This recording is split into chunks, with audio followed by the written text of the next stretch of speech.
So, as I said, this is the Intro to React. I'm Eric Taheri. I'm an engineering lead at Torch Labs. We're an executive coaching technology company. We have an office in Buffalo, in New York, San Francisco, and coaches throughout the world.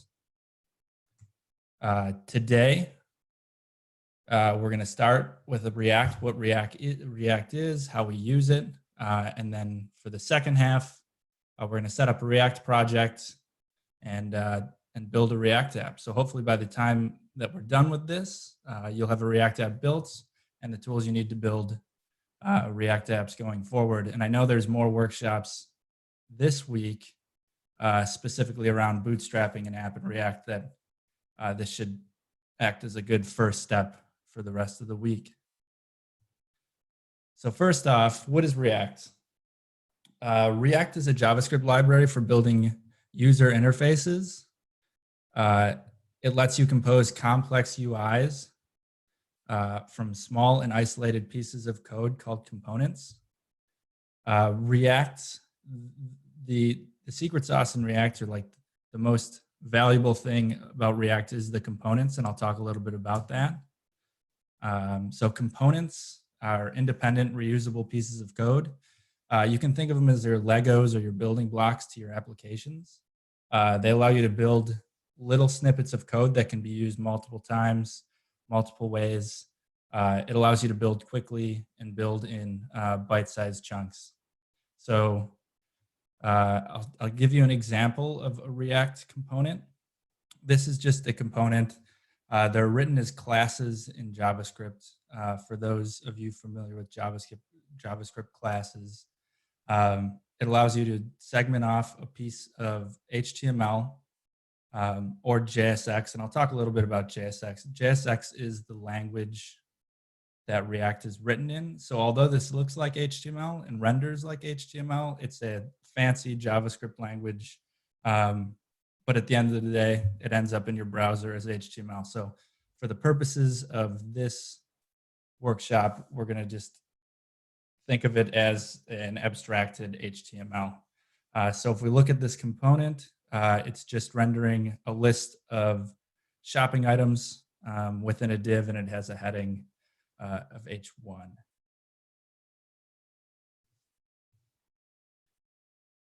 So as you may have seen in the last example, there was something that was being referenced as this.props. Props is another important concept in React. Properties is what props is short for. It's what's used to pass data between React components. It's how you get your data to React components. For example, if we look at the prior example, if we wanted to name this shopping list, that's how we would get the name to the shopping list. It's one of the most core concepts. When you want to use a React component, you need to be able to update certain variables, certain values, and props is how you do it. Looking at an example of props, we have two components here. The first being just a sample app, which contains a component called title. Title takes this attribute called title as well. And here I'm passing the text hello world. If we look at the bottom, there's a class, a component called title, which then uses this property called title down here using this.props.title. And as you can see from above, we pass it into the title component here as title.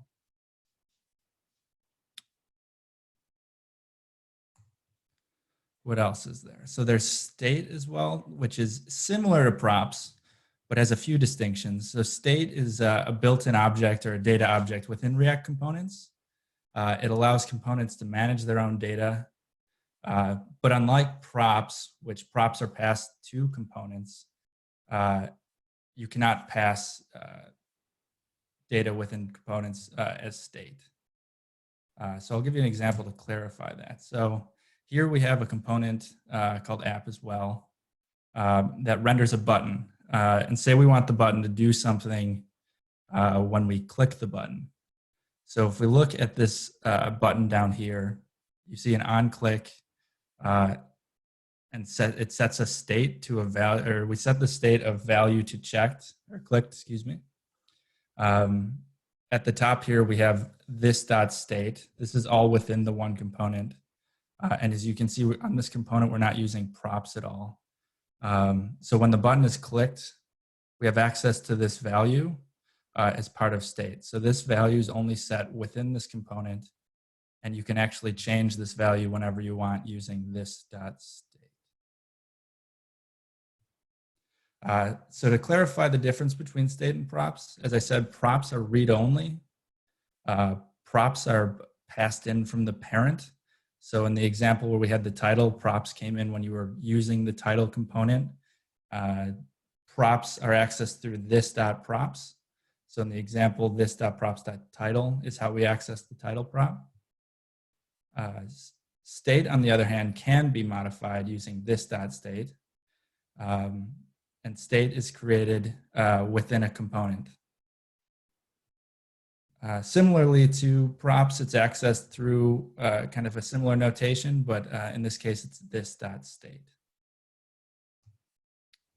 So I'll pause for a moment and pull up the Q&A. If anyone has any questions before we move on, go ahead and type in there. I'll give you just a moment to do so.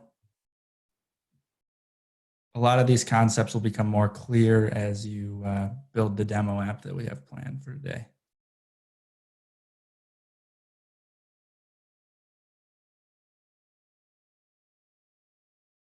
Sure. So, David, are you more concerned about props versus state, or just a simple one-liner of everything?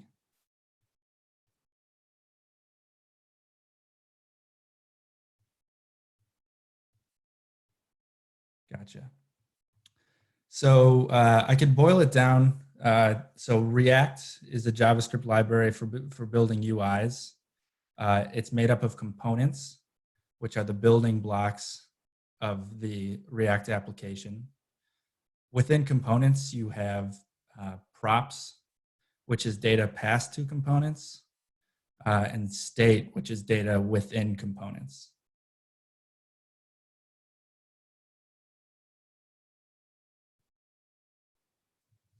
Perfect. Thanks, David. So let me see where we were. So with that, I won't spend too much time explaining it. It's good to write some code to get a better idea of how all this data flows and how to build components. So we're going to build a simple counter app that is built with React components and keeps track of count with component state.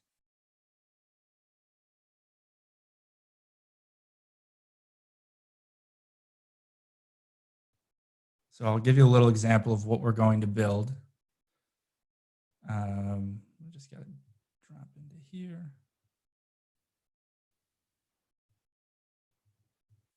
So we're going to build an application that looks like this. It's just a simple counter application where you have a title, a number, a couple buttons, and these buttons increment and decrement a counter. So we'll go ahead and get started.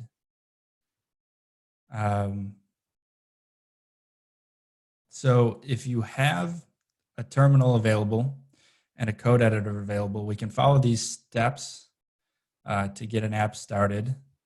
If you don't, there's a link at the bottom here where you should be able to get up and running without having anything installed on your computer. I suggest getting it up and running on your machine using these commands above. That way you'll have a React app up and running locally if you want to continue playing, but using the code pen link below is also fine.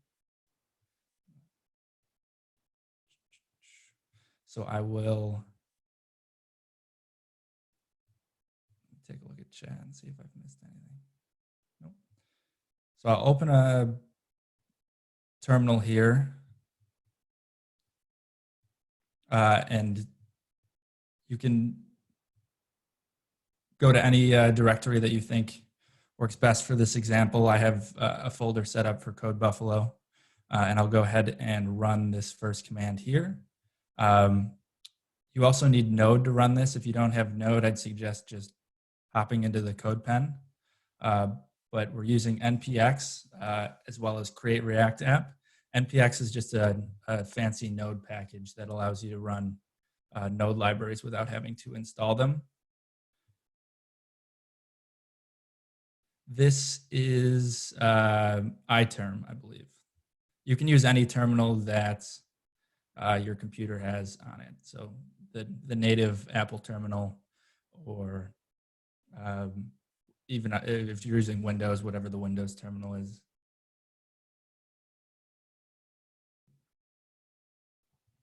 So I'm in iTerm. You can use whatever terminal. If you have access, make sure you have access to npx. If you type npx into your terminal, you should be able to see something print out like this. If you don't, chances are you don't have npx, and I'd suggest hopping into the CodePen. But I'll go ahead and get started. I'm typing npx. I'll zoom in so everyone can see it. So npx create React app, which is a layer on top of React that takes away some of the complexity of starting up an app. And then the third value here, React intro, is what I'm calling the React project. So once I hit enter, it's going to go through installing all of the dependencies I need.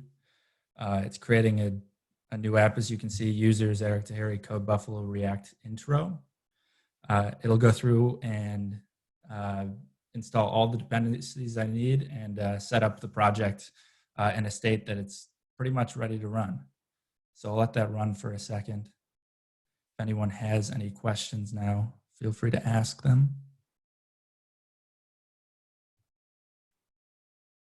And I'll pop open this window so everyone can see. I can also copy and paste the CodePen link into the chat if anyone wants to just go ahead and use that.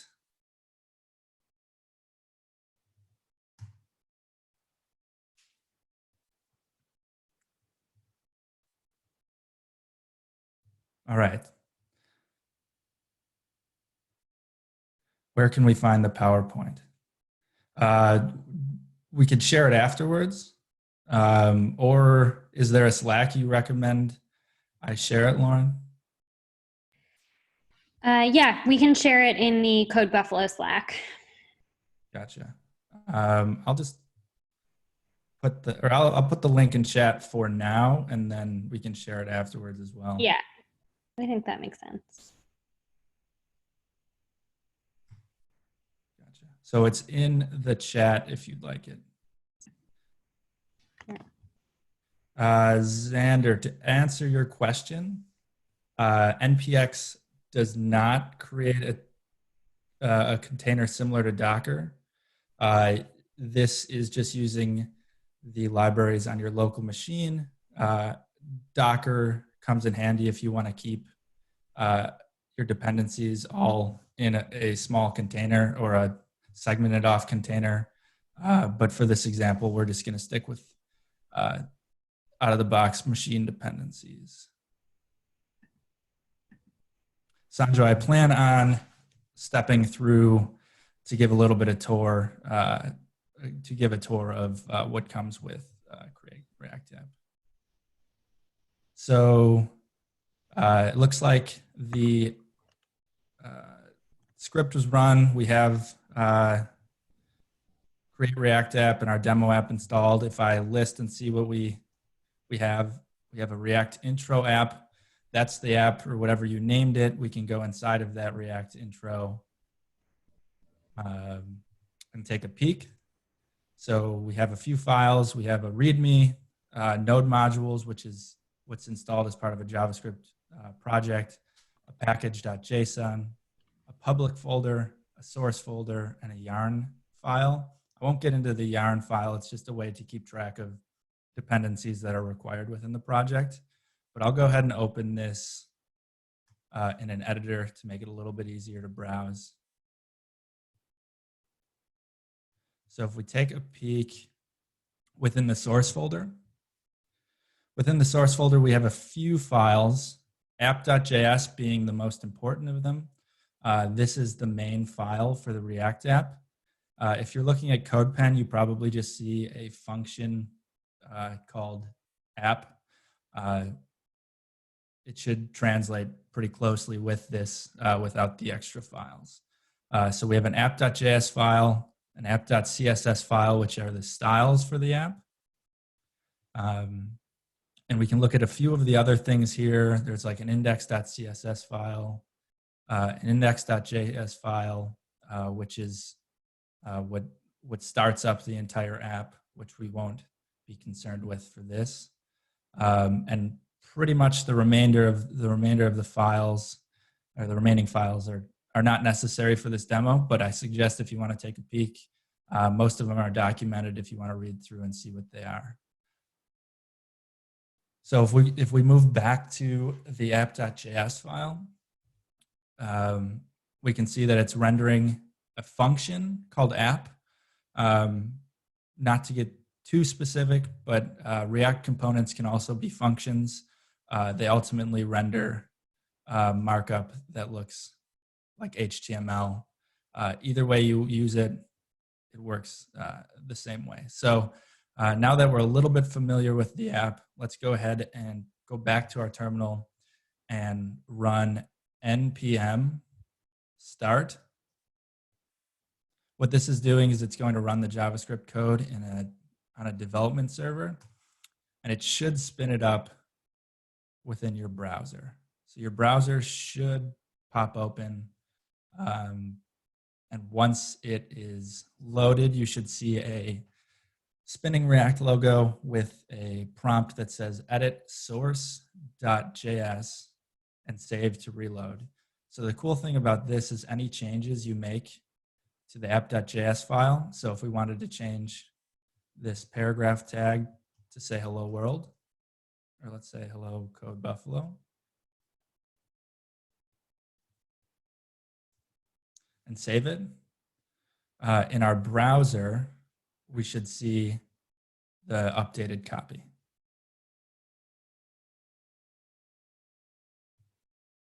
So I will go back to the editor. What we're going to do for this app is all we care about is this app.js file. And what we can do is delete everything within this div that has a class name of app. So everything within this header, go ahead and delete that. So when you go back to your browser, you should see just a plain white page. If you're using the CodePen link, you should be able to just delete the hello React copy within the app function. I'll give everyone a second. I will hide the bar on the left there. So to start building the app, we know we want a few things. We want an H1, and this will act as our counter. So let's just put a number in there, 1 for example. And then we know we're going to want a couple buttons. So we're going to want a button to decrement the count. We want a button to reset the count. And we want a button to increment the count, or we'll just use a plus. So if we go back to the browser, we have those 3 buttons and the H1. We should see, I'll zoom in. We should see the number 1 and then 3 buttons in a line. You should be able to click the buttons, but nothing's going to happen. So this is the start of your first React component. But But as you can see, we're writing it within this app function. It's not really reusable, and we can't duplicate this easily so that we could have multiple counters, for example. So now is when we're going to jump into React components. What we're going to want to do is we're going to write a component called counter.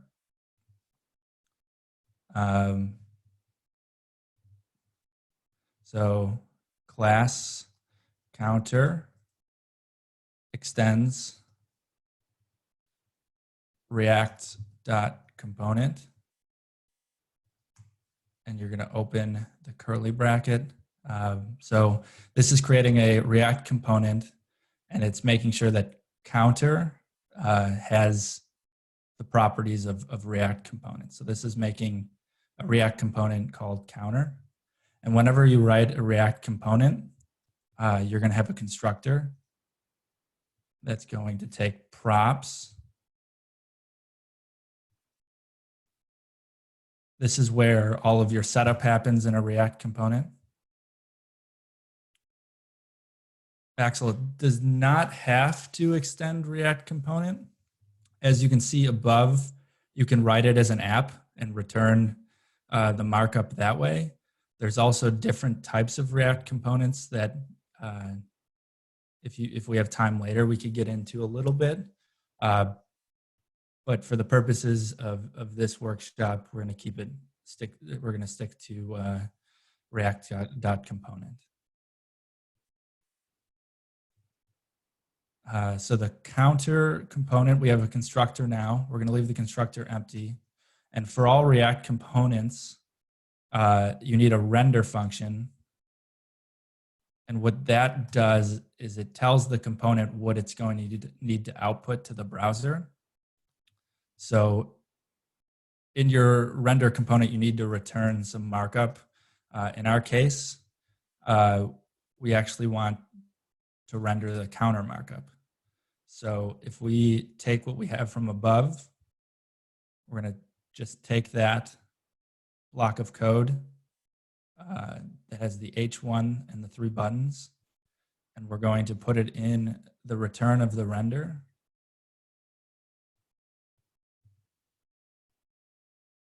And I'd suggest wrapping it in a div.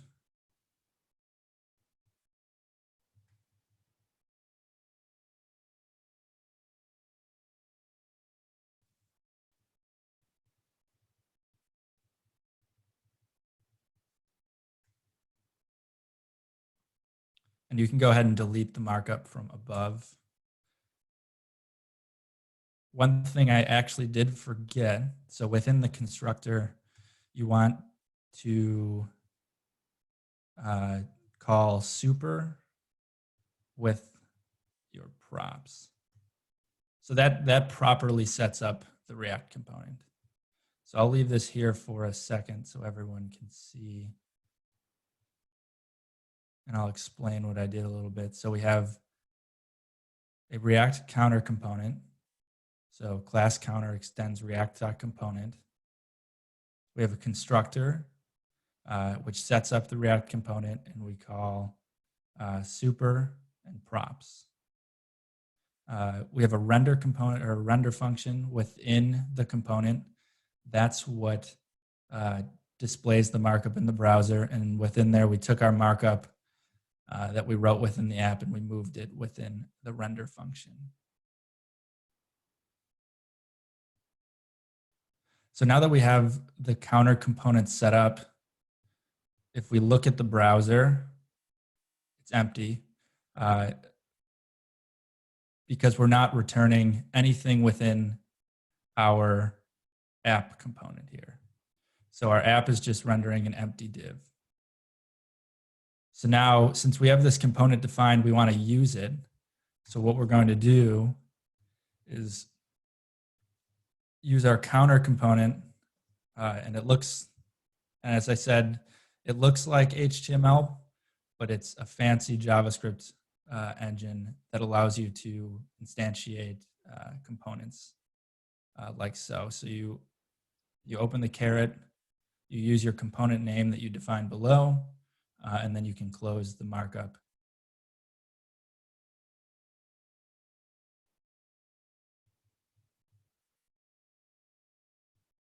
So if I take a peek at my browser now, we have what we displayed in the app earlier with the number and the 3 buttons rendering as a React component now.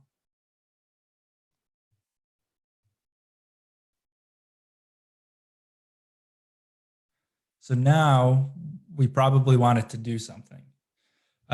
So we know a few things. So within React components, you can write functions, and we know we want a few functions. We know we want a function to increment.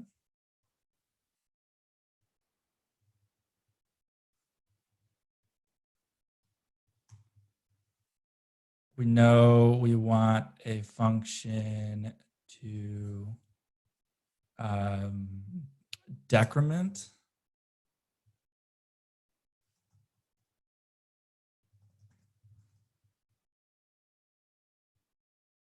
And we know we want a function to reset.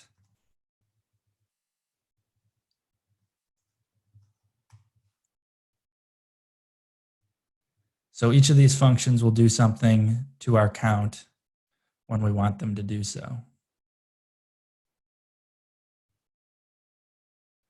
So we know when we click the plus button, we want it to increment the count.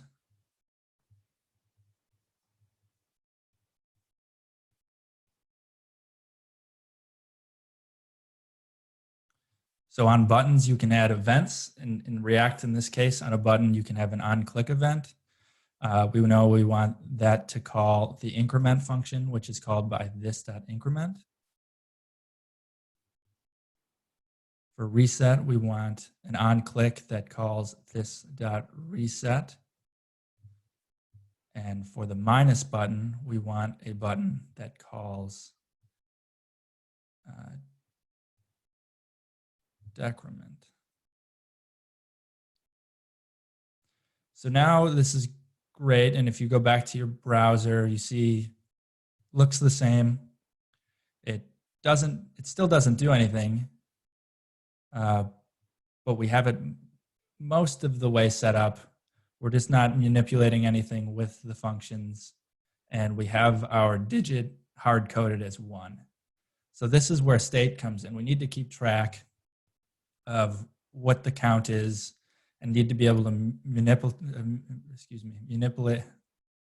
Having a little trouble. We need to change the state based on the functions. So for this case, we need to instantiate a state object, and we do this in the constructor. We do this.state equals, and we create a JavaScript object. And within the JavaScript object, we want to keep track of the count.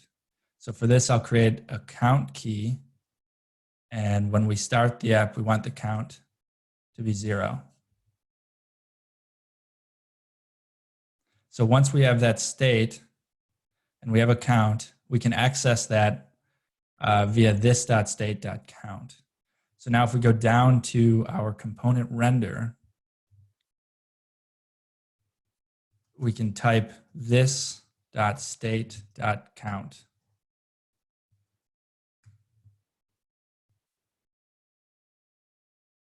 So if we look at the count when we created it, which was 0, and we look at this.state.count down here, we should, when we save this, see the counter in our browser with a value of 0, which we do. So now that's great. We have it rendering with state. We're using state, but we want the functions to be able to manipulate. Oh man, this is a. We want the functions to be able to change the state. And so for increment, we want to use a function called this.state or this.setState.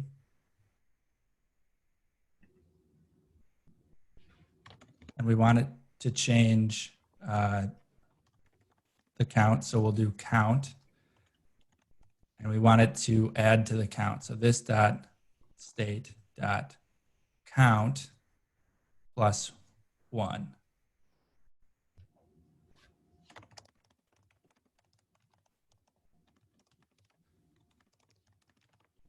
So now if we go back to the app, we should be able to hit plus and have 0 incremented to 1, which it does. So as I keep pressing that, it gets added and added and added. So now we should be able to do something similar for the decrement function. We want to do the same this.state call, but instead of adding 1, we want to subtract 1.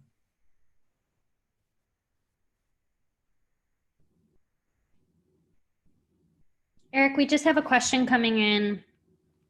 Does the state belong to the component, or is it globally singleton? So it belongs to the component. It belongs to the component that you initialize it within. You can share state to other components via props, but you can't update the state within another component. You could just pass it as data.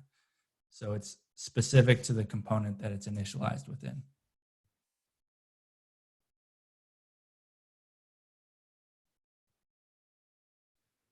So now that we have it incrementing and decrementing, we can take a peek at the browser, make sure it's doing what we expect, which it's adding, now trying to subtract, which it seems to be doing. And that leaves us with just reset. And reset, we don't need to add or subtract anything. We just want to set it back to 0. So if we take this dot set state line, and we do this dot state, and we set count back to 0.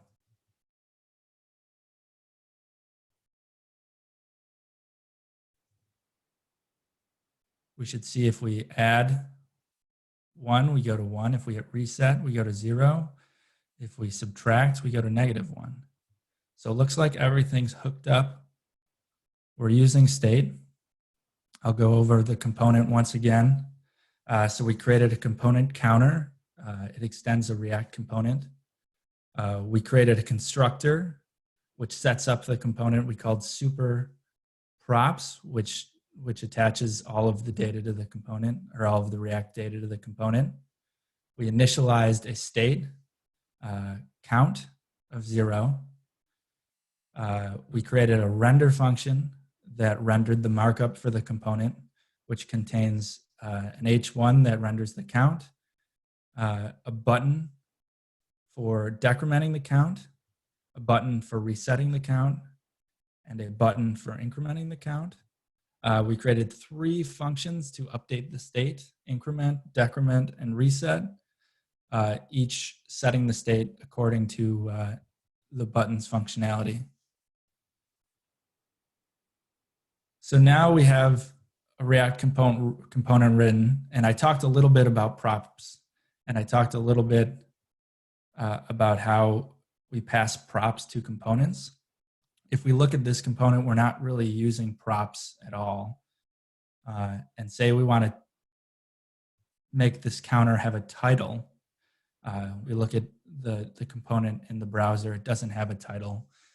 Say we want it to have a title for whatever we're counting. So if we create an H3 element, a header, and we'll just say title, and I save that, we see now it's rendering a counter with a title, but that's just hard-coded within the component. Maybe we want to change the title outside of the component when we're using it. So we would have a counter initialized, and then here maybe we want to use an attribute called title or a prop called title, and let's count dogs, for example.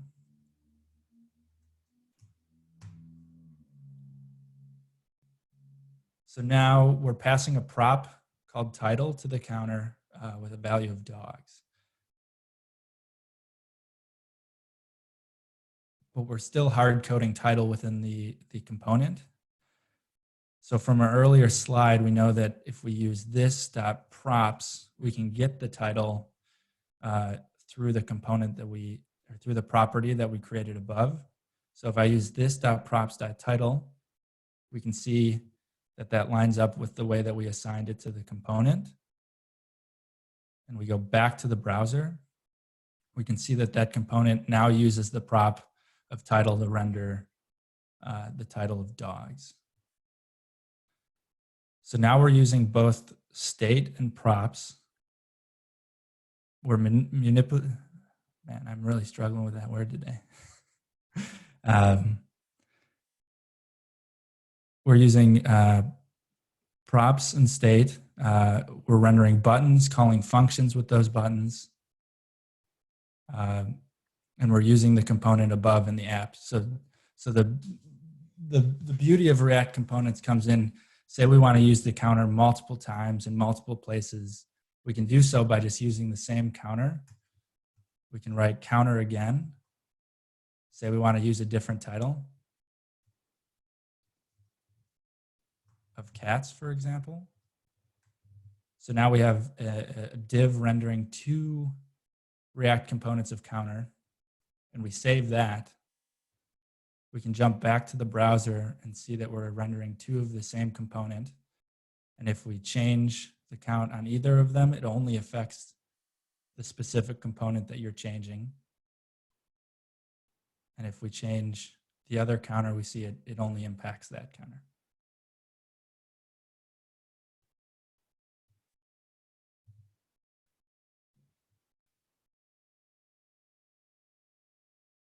So I'll leave the code up for a second. Does anyone have any questions?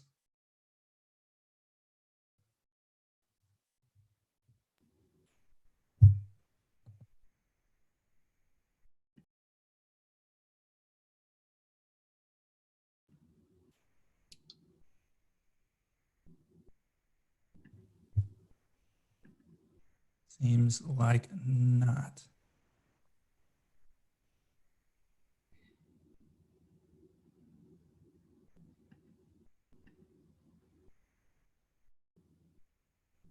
So I can jump back to my slides.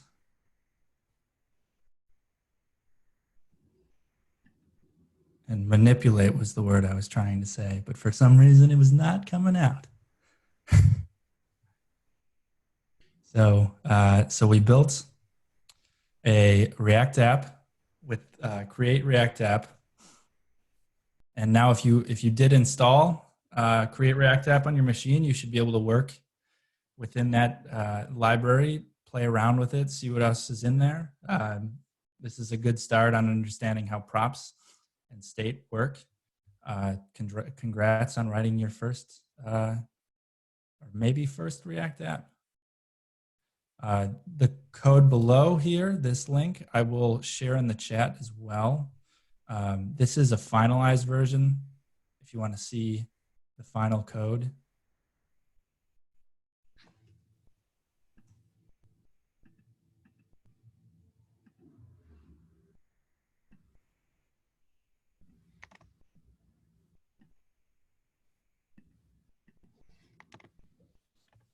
And some continued learning. I mentioned JSX. I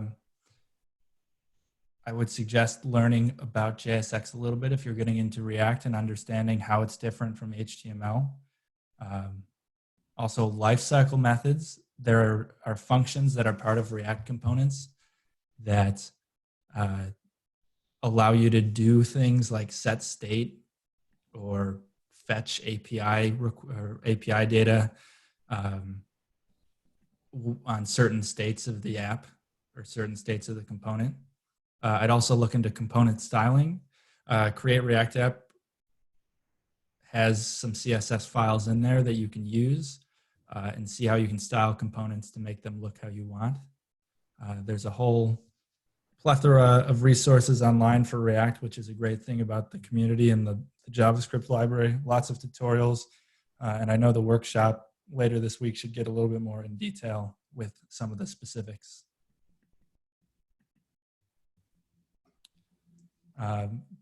with that, that's it. Thanks for having me. Thanks for joining. If you have any questions, feel free. I'm on the Code Buffalo Slack at Eric Tahari. Feel free to send me a message, a React question. If you want me to send you any React resources, I would definitely be willing to. I'll hang out for a little bit for questions or It looks like we have comments. one from Axel. How can we import a React component from another class? Yeah, so I think, Axel, what you're probably referring to is if you define classes in different files. You can do that using the JavaScript import syntax. I can show you a little bit of how that's done above, and it depends on your how familiar you are with JavaScript. If we look at the top of our app.js file, we have import React from React, and we also have import app CSS. If we wanted to import counter, for example, from another file, we would import counter from, say we had a counter file.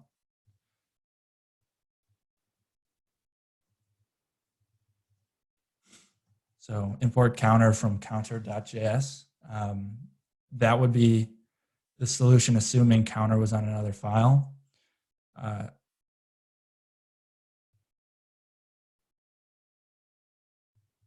And now if you're importing it that way, you need to be sure to export your class from that file. And you would do that by doing export class.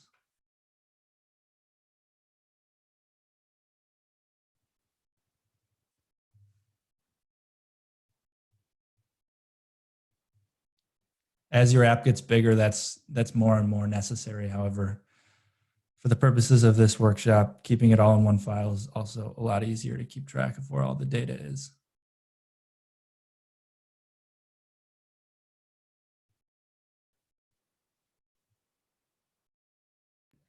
That looks like all the questions for now, but I think, Eric, I just want to say thank you for walking us through that. I followed along on CodePen and it seemed to work pretty well. So appreciate all of the work that you put into this.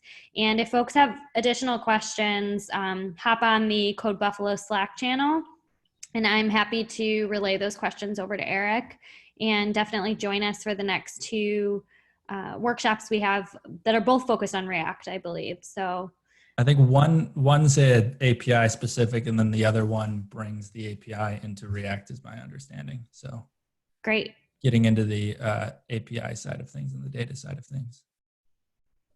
Great. Well, thanks everyone for joining us, and we'll be announcing the winner of the $50 gift card in the Slack channel as well. So look out for that. And thanks, guys. Thanks everyone for joining. I have this recorded and I will send it out for everyone too. Great. Thanks, everyone. Have a good night. All right.